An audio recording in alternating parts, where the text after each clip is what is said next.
क्या let go करना ज़रूरी होता है, या लेट गो ना करके भी हम चीज़ों को अपनी ओर आकर्षित कर सकते हैं?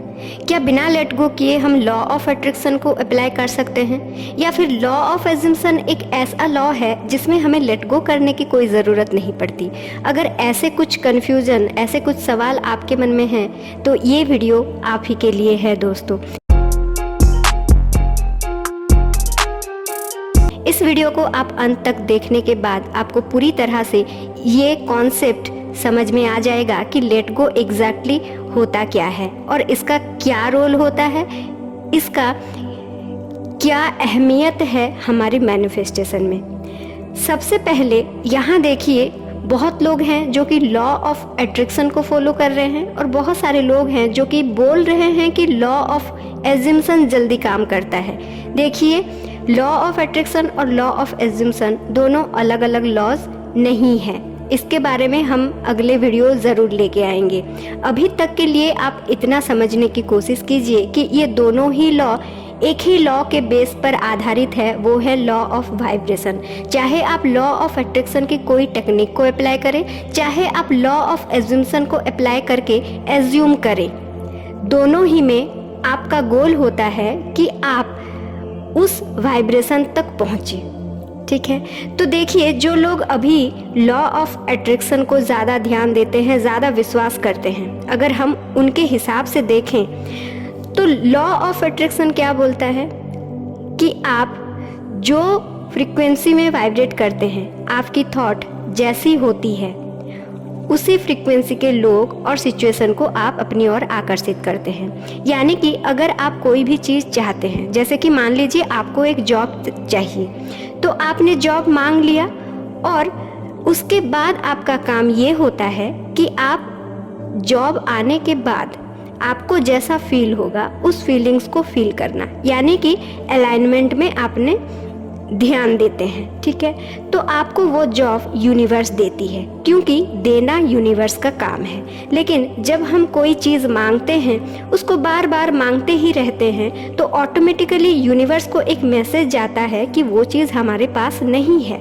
देखिए, जब हम कुछ मांग लेते हैं और उसको बिना वेट किए अपने वाइब्स को चेंज करने में बिजी हो जाते हैं, तो हमारे अंदर वो लेक वाली फीलिंग्स नहीं आती। ऑटोमेटिकली उस डिज़ायर के साथ जो रेजिस्टेंस जुड़ा हुआ होता है वो नहीं आती। चीज़ें अपनी ओर खुद ब खुद आकर्षित होने लगती है। और अलाइनमेंट के आने के लिए अब्राहम हिक्स जी ने बहुत सारे टेक्निक्स दिए हैं, पर उसको हमें अपने इमोशनल सेट पॉइंट के हिसाब से यूज़ करना होता है। तो the book ask and it is given, उसके गाइडेंस आप ले सकते हैं और अपने वाइब्स को बढ़ाने के लिए उसकी और अपने इनर वर्क की ओर आगे बढ़ सकते हैं। तो अगर आप इनर वर्क करते हैं, आपकी वाइब्स बढ़ती है, तो चीज़ें ऑटोमेटिकली आपकी ओर आकर्षित होती है। ये बोलता है लॉ ऑफ अट्रैक्शन। तो देखिए दोस्तों, जब आप अपने इनर वर्क में बिजी हो जाते हैं तो लेट गो का यहाँ पर क्या रोल होता है? लेट गो का मतलब ये होता है कि आप रेजिस्टेंट को ना आने दें, उस डिजायर से जुड़ी रेजिस्टेंट को ना आने दें। रेजिस्टेंट का मतलब क्या है? अगर आपके डिजायर है कि मेरा जॉब हो गया है, मेरा जॉब मेरे पास अभी है, तो अगर अभी आप फील कर रहे हैं कि आपका जॉब हो गया है, तो रेजिस्टेंट कहाँ से आया भला? आया ही नहीं। तो लेट गो का मतलब ये होता है, let go of that resistant. जो अभी आप सोच रहे हैं मेरा जॉब नहीं होगा तो क्या होगा, इस तरह की जो नेगेटिव थॉट जुड़ी हुई है आपके जॉब के साथ, आपके डिज़ायर के साथ, उस नेगेटिव थॉट को अपनी ओर ना आने देने की जो प्रोसेस होता है वो होता है लेट गो। और आप जब अपने अलाइनमेंट के लिए काम करते हैं, अपने इनर वर्क करते हैं, तो लेट गो अपने आप हो जाता है। इसको करना नहीं पड़ता, इसको छोड़ना नहीं पड़ता, अपने आप हो जाता है। अगर आप लॉ ऑफ एजम्पशन को गौर करें तो देखिए, लॉ ऑफ एजम्पशन भी यही बोलता है कि आप अगर एज्यूम करते हैं कि मेरा जॉब हो चुका है, देखिए, जब आप एज्यूम कर रहे हैं कि मेरा जॉब हो चुका है, तो एक ही साथ आप दो भावनाओं को अपने अंदर नहीं ला सकते।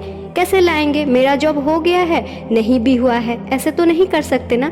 जब आप बार बार ये विजुअलाइज करते हैं, ये एज्यूम करते हैं कि जॉब हो गया है, तो ऑटोमेटिकली आपकी जॉब से जुड़ी हुई जो भी नेगेटिविटी है वो ऑटोमेटिकली बाहर हो जाती है, नहीं आती है।